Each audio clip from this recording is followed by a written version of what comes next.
ಮೇಘ ಕರಗಿ ಧರೆಗಿಳಿದಾಗ ಎಪಿಸೋಡ್ 86. ನಿನ್ನನ್ನು ನೋಡ್ತಿದ್ರೆ ನನಗೆ ನೋಡ್ತಾನೇ ಇರಬೇಕು ಅನಿಸುತ್ತೆ ಅಭಿ ಎಂದಳು ಯಶಸ್ವಿನಿ. ಅವಳ ಮೊಗದಲ್ಲಿ ಖುಷಿ ಇತ್ತು. ಅಭಿ ತನ್ನನ್ನು ಡ್ರಾಪ್ ಮಾಡಲು ಬರುತ್ತಿರುವನೆಂದು. ಹಾಗಾಗಿ ರಸ್ತೆ ನೋಡದೆ ಅವನತ್ತ ತಿರುಗಿ ಕುಳಿತಿದ್ದಳು. ನನಗೆ ನಿನ್ನನ್ನು ನೋಡೋದೇ ಬೇಡ ಅನಿಸುತ್ತೆ. ಡ್ರೈವ್ ಮಾಡುತ್ತಿದ್ದವ ರಸ್ತೆ ನೋಡುತ್ತಾ ಎಂದ. ಪ್ಲೀಸ್ ಅಭಿ, ಜಗಳ ಮಾಡಬೇಡ. ವೈಭವಿ ಅತ್ತರು ಹೇಳಿಲ್ವಾ ಅತ್ತಿಗೆಗೋಸ್ಕರ ಜಗಳ ಮಾಡಬೇಡಿ ಅಂತ ಎಂದಳು ಮಗುವಂತೆ. ಗೊತ್ತು, ಆದರೆ ಅದು ಅವಳಿದ್ದಾಗ ಅಷ್ಟೆ. ಈಗ ಯಾರೂ ಇಲ್ವಲ್ಲ ಇಲ್ಲಿ, ಇರೋದು ನಾನು ನೀನು ಇಬ್ಬರೇ ಎಂದ. ಹಠಮಾರಿ ನೀನು ಎನ್ನುತ್ತಾ ಕೈ ಚಾಚಿದಳು ಮುದ್ದಿನಿಂದ ಅವನ ಕೆನ್ನೆಗಳನ್ನು ಹಿಂಡಲು. ಏ ಛೀ, ತೆಗಿ ಕೈನಾ ಎಂದವ. ಅವಳು ತನ್ನ ಕೆನ್ನೆಗಳನ್ನು ಹಿಂಡಲು ಬಿಡದೆ ಬಿಡಿಸಿಕೊಂಡ. ಟೂ ಮಚ್ ಅಭಿ ಎಂದಳು ಮುಖ ಉಬ್ಬಿಸಿ. ಹಾಂ, ನನ್ನ ಜೊತೆ ಎಲ್ಲ ಟೂ ಮಚ್ಚೆ ಅನಿಸೋದು ನಿನಗೆ. ನಿನ್ನ ಜೊತೆ ನಾನು ಮಾಡೋದು ಟೂ ಮಚ್ಚೆ ಎಂದವ. ಒಮ್ಮೆಯೂ ಅವಳತ್ತ ತಿರುಗಿ ನೋಡುತ್ತಿಲ್ಲ.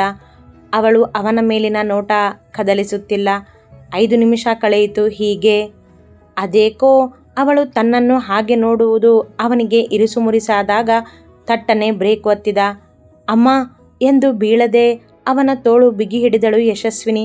ತಕ್ಷಣ ಅವಳ ಕೈ ಕಿತ್ತೆಸೆದು ನೋಡಿದ ಅವಳನ್ನು. ಏನಾಯಿತು ನಿನಗೆ?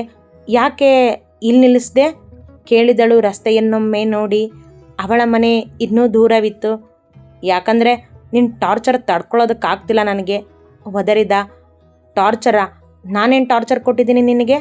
ನನ್ನ ಪಾಡಿಗೆ ನಾನು ನಿನ್ನನ್ನು ನೋಡ್ತಾ ಕೂತ್ಕೊಂಡಿದ್ದೀನಿ ಎಂದಳು ಚಂದದಿಂದ ಮುಖ ಅರಳಿಸಿ. ಅದೇ ನನಗೆ ಟಾರ್ಚರ್ ಆಗ್ತಿರೋದು ಎಂದವನ ಸಹನೆಯಂತೂ ಅವಳ ಮುಂದೆ ನಿಲ್ಲದು. ಇದೊಳ್ಳೆ ಕತೆ ಆಯ್ತಲ್ಲ ನಿಂದು. ನಿನ್ನ ಜೊತೆ ಪ್ರೀತಿಯಿಂದ ಮಾತಾಡಿದ್ರೆ ಕೋಪ ಮಾಡ್ಕೋತೀಯ.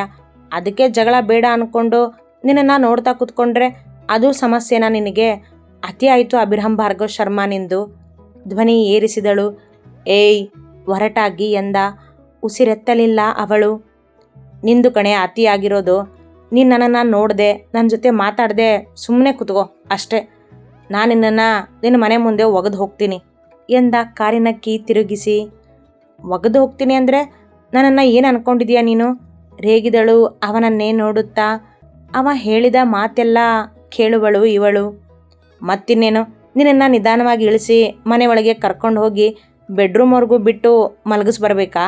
ನಾಟಕೀಯವಾಗಿ ಕೇಳಿದ. ಅವಳ ಜೊತೆ ಅವನ ಜಗಳ ಮುಗಿಯದು. ನೀನು ಹಾಗೆಲ್ಲ ಮಾಡೋದಕ್ಕೆ ರೆಡಿ ಇದ್ದರೆ ನಾನು ರೆಡಿ ಅಭಿ. ಎಷ್ಟೇ ಆದರೂ ನನ್ನ ಗಂಡ ಅಲ್ವಾ ನೀನು ಎಂದಳು ಅವನಂತೆಯೇ ಕಾಡಲು. ಅಬ್ಬಾ, ಗಂಡ ಅನ್ಬೇಡ್ವೆ ನೀನು, ಕೇಳೋಕ್ಕಾಗೋದಿಲ್ಲ ಎಂದ ಕಿರಿಕಿರಿ ಆದಂತೆ ಮುಖ ಕಿವುಚಿ. ಅದೊಂದು ಪದ ಅವನಿಗೆ ಕೇಳಲು ಆಗದು ಏಕೋ. ನೀನು ನನ್ನ ಗಂಡ ಅಂದಮೇಲೆ ಗಂಡ ಅಂದೆ ಇನ್ನೇನು ಅನ್ಬೇಕು ನಿನಗೆ? ಬಂಡ ಅನ್ಬೇಕಾ ಕೇಳಿದಳು ನಗುತ್ತಾ. ಉರಿನೋಟ ನೀಡಿದ ಅವಳತ್ತ ಒಮ್ಮೆ. ಬಾಯಿ ಮುಚ್ಚಿ ನಕ್ಕಳು. ಕ್ಷಣ ಸುಮ್ಮನಿದ್ದು, ಕಮಾನ್ ಅಭಿ, ಇನ್ನಾದರೂ ಕೋಪ ಬಿಡು. ನಾವಿಬ್ಬರು ಈ ಕೋಪ ಜಗಳ ಬಿಟ್ಟು ಖುಷಿಯಾಗಿರಬಹುದಲ್ವಾ? ಅದರಿಂದ ಎಲ್ರಿಗೂ ಖುಷಿ ಸಿಗುತ್ತೆ ಎಂದಳು ಸಮಾಧಾನದಿಂದ. ಆದರೆ ನನಗೆ ಖುಷಿ ಸಿಗೋದಿಲ್ಲ. ನನ್ನ ಖುಷಿನ ಕಿತ್ಕೊಂಡಿದ್ದು ನೀನು. ಅದು ಈ ಮದುವೆ ಅಂತ ನಾಟಕ ಮಾಡಿ ಎಂದ ರಸ್ತೆ ನೋಡುತ್ತಾ. ಈಗವನ ನೋಟ ತೀಕ್ಷ್ಣವಾಗಿತ್ತು. ಸ್ವರವೂ ಗಟ್ಟಿಯಾಗಿತ್ತು. ನನ್ನನ್ನು ತಪ್ಪಾಗಿ ತಿಳ್ಕೊಂಡಿದ್ದೀಯಾ ಅಭಿ? ನಿಜವಾಗ್ಲೂ ನಾನು ಇದನ್ನೆಲ್ಲ ಮಾಡಿಲ್ಲ ಎಂದಿತು ಹುಡುಗಿ ಮತ್ತೆ ತನ್ನನ್ನು ದೂರುತ್ತಿರುವವನ ಮನ ಬದಲಾಯಿಸಲು. ನಾನು ನಂಬೋದಿಲ್ಲ ಎಂದವ ಅವಳ ಮನೆಯ ಮುಂದೆ ಕಾರ್ ನಿಲ್ಲಿಸಿದ. ನೀನು ನಂಬಬೇಕು ಅಂದರೆ ನಾನು ಏನು ಮಾಡಬೇಕು ಹೇಳು? ಮೆತ್ತಗೆ ಕೇಳಿದವಳಿಗೆ ಬೇಸರ ಅವ ಹೊರಿಸುವ ಅಪವಾದಕ್ಕೆ. ಅವಳತ್ತ ಮುಖ ತಿರುಗಿಸಿ, ಏನು ಮಾಡಬೇಡ, ಸದ್ಯಕ್ಕೆ ಕೆಳಗಿಳಿದು ಹೋಗು ಎಂದ ಮನೆಯತ್ತ ಕೈ ತೋರಿಸಿ. ತನ್ನ ಮನೆ ನೋಡಿದವಳು ಒಮ್ಮೆ ನಿಟ್ಟುಸಿರು ಬಿಟ್ಟು, ಸರಿ ಅದನ್ನೆಲ್ಲ ಬಿಡು, ಮನೆ ಒಳಗೆ ಬಾ ಕರೆದಳು ಪ್ರೀತಿಯಿಂದ. ನೋ, ಯು ಜಸ್ಟ್ ಲೀವ್ ಎಂದವ ಕೋಪ ತಡೆದಿದ್ದ. ಮತ್ತಿನ್ನೆಲ್ಲಿ ಚೀರಾಡುವನೋ ಎಂದುಕೊಂಡು ಕೆಳಗಿಳಿದವಳು ಅವನ ಪಕ್ಕದಲ್ಲಿ ಬಂದು ನಿಂತಳು. ಅವ ನೋಡದೆ ಕಾರ್ ಸ್ಟಾರ್ಟ್ ಮಾಡುವ ಮೊದಲೇ ತಟ್ಟನೆ ಕೀ ಕಸಿದುಕೊಂಡವಳು. ಬಾಯಿಗ ಒಳಗೆ ಎನ್ನುತ್ತಾ ಓಡಿಬಿಟ್ಟಳು ಮನೆಯ ಗೇಟಿನೊಳಗೆ. ಯಶಸ್ವಿನಿ ಚೀರಿದವ ಉಗ್ರನಾದ ಅವಳ ತುಂಟಾಟಕ್ಕೆ. ನಿಲ್ಲದೆ ಮನೆಯ ಒಳನಡೆದಳು ಹುಡುಗಿ. ಅದೆಲ್ಲಿಂದ ಗಂಟು ಬಿತ್ತೋ ಇದು ನನಗೆ ಎಂದು ಸುರುತ್ತಾ ಡೋರ್ ತೆಗೆದು ಒಳ ನಡೆದ. ಮನೆಯ ಒಳ ಬಂದು ಅತ್ತಿತ್ತ ನೋಡಿದನೊಮ್ಮೆ ಎಲ್ಲಿರುವಳೆಂದು. ಕಾಣಲಿಲ್ಲ ಎಲ್ಲಿಯೂ ಯಾರು. ಇಲ್ಲಿದ್ದೀನಿ ಅಭಿ ಎಂಬ ಧ್ವನಿ ಬಂದಾಗ ತಲೆ ಎತ್ತಿ ನೋಡಿದ. ಮೇಲೆ ನಿಂತಿದ್ದವಳು ಕೈಯಲ್ಲಿದ್ದ ಕೀ ತೋರಿಸಿದಳು ಅವನಿಗೆ. ಈಡಿಯಟ್, ಕೀ ಕೊಡು ಎಂದ ಜೋರಾಗಿ. ಕೀ ಬೇಕಾ? ನೀನೇ ತಗೋ ಎಂದವಳು ಹಿಂದೆ ಸರಿದು ಕೋಣೆಗೆ ನಡೆದಳು. ನಿನ್ನ ಎಂದು ಔಡುಗಚ್ಚಿ ಕೋಪ ತಡೆದವ ಪಟಪಟನೆ ಮೆಟ್ಟಿಲು ಹತ್ತಿ ನಿಂತ. ಇದ್ದ 3 ಕೋಣೆಗಳಲ್ಲಿ ಯಾವುದು ಅವಳ ಕೋಣೆ ಎಂದು ಗೊತ್ತಾಗದೆ ನೋಡುತ್ತಿದ್ದವನ ಮುಂದೆ ಕೆಲಸದವಳೊಬ್ಬಳು ಅಲ್ಲಿ ಹಾದು ಹೋಗುತ್ತಿದ್ದಳು. ಯಶಸ್ವಿನಿ ಕೋಣೆ ಯಾವುದು ಕೇಳಿದ ಅವಳನ್ನೇ. ಅದು ಎಂದು ಎದುರಿಗಿದ್ದ ಕೋಣೆಯತ್ತ ಕೈ ತೋರಿಸಿದಳು. ಓಕೆ ಎಂದವ ಆ ಕೋಣೆಯ ಮುಂದೆ ನಡೆದು ಬಾಗಿಲು ದೂಡಿದ ಅವಸರದಿಂದ. ಯಾರೂ ಕಾಣಲಿಲ್ಲ ಅವನ ಕಣ್ಣಿಗೆ. ಅದೇ ಕ್ಷಣ ಬಾಗಿಲು ಮುಚ್ಚಿತು. ಹಿಂತಿರುಗಿ ನೋಡಿದ. ನಿಂತಿದ್ದಳು ಯಶಸ್ವಿನಿ ಕೈಕಟ್ಟಿ ಅವನನ್ನೇ ನೋಡುತ್ತಾ. ಆ ಕೋಪಿಷ್ಟನನ್ನು ಕಾಡುವ ಧೈರ್ಯವೆಷ್ಟು ಇವಳಿಗೆ? ರಕ್ಕಸನಂತೆ ಅವಳ ಮುಂದೆ ಹೆಜ್ಜೆ ಇಟ್ಟವನು, ಅದೆಷ್ಟು ಧೈರ್ಯ ನಿನಗೆ ನನ್ನನ್ನು ಎದುರು ಹಾಕೊಳ್ಳೋದಕ್ಕೆ? ಸುಮ್ಮನೆ ಕೀ ಕೊಡು ಎಂದ.